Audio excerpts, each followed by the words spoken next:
కూడా ఏ సింధూరాలు కానీ భస్మాలు కానీ కలిసినప్పుడు తేనె దాని రిలేటెడ్ ఆయిల్ అంటే తేనె తర్వాత నెయ్యి ఇట్లాంటివి ఉంటే అవి బాగా పనిచేస్తాయి. ఇంకా మాత్రలు కట్టుకున్నప్పుడు అయితే మాత్రలు కాను ఏది ఉంటే అది వాడుకోవచ్చు. గర్భసంచి మీద రాకపోతే పనిచేస్తుంది. రజ ప్రవర్తన ఏమిటి అందులో సింపుల్ మెడిసిన్ అన్నమేది ముసామరం ఇంగువ వెలిగారం కలబంద రసంతో మెత్తగా నూరడం మాత్రలు గంటలు ఉన్నాయండి.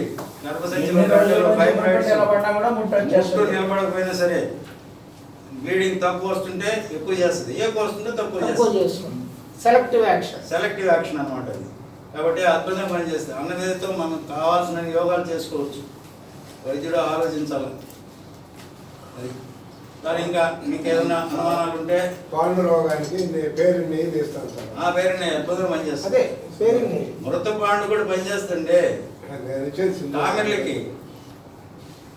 బ్రహ్మాండమైన మాత్ర కట్టి పెట్టుకోవచ్చు మనం దగ్గర. ఇది నేల సిక్క కొద్దిగా తిరుపతి చూర్ణం అది వేసి ఒక 2 మిరియాలు వెల్లుల్లి కలిపి మాత్ర కట్టి ఎడబెట్టి వాడుకోవచ్చు. పచ్చి మంది ఇవ్వాల్సిన అవసరమే లేదు. పచ్చి మంది ఇచ్చినప్పుడు ఎప్పుడైనా పచ్చి జాగ్రత్తగా ఉంటే తొందరగా దొరుకుతుంది. లేకపోతే పచ్చి మందు వాడేటప్పుడు ఆ పచ్చిని సరిగా లేకపోతే వెక్కిస్తుంది. కాబట్టి పచ్చి మందు ఇచ్చేదానికి మ్యాక్సిమం అందరూ దూరంగా ఉండేదానికి ప్రయత్నం చేయండి. లేదంటే కఠినంగా పచ్చి అయినా పెట్టండి. సో ఈ విధంగా మాత్ర కట్టుకున్నాం అనుకోండి, వాడు పత్యం కొద్దిగా అటు ఇటు ఉన్నా కానీ ఇబ్బంది లేదు. వాడికి రోగం ఈరోజు కాకపోతే రేపు తగ్గుతుంది, వెంటనే తగ్గదు. అదొక్కటే తేడా. సార్ ఇంకెవరికైనా అనుమానాలు ఉంటే అడగండి, నాకు తెలిసిన వరకు నివృత్తి చేస్తాను. సార్ ఇందాక పీసీఓడి అని చెప్పారు కదా, అది సార్ మొత్తాలు చెప్పండి సార్. అన్ని సమభాగాలు అన్నమేది వెలిగారం పొంగించాలి. పొంగ కూడా పొంగించాలి, నేతిలో పొంగించుకోవాలి. నేతిలో పొంగించుకోవాలి.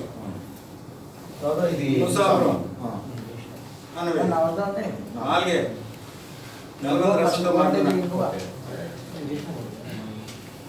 ఏదైనా గట్టెలు గిట్టెలు అట్లా ఉండే వాళ్ళకి అశోకారిష్టం అనుకోను.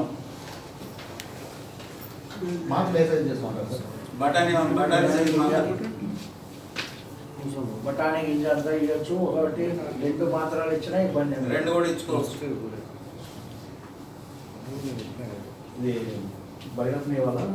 ఆహారానికి ముందు ఇప్పుడు కొంతమందికి ముట్టు సోలు వస్తుంది, వంట అయినప్పుడు విపరీతమైన నొప్పి వస్తుంది.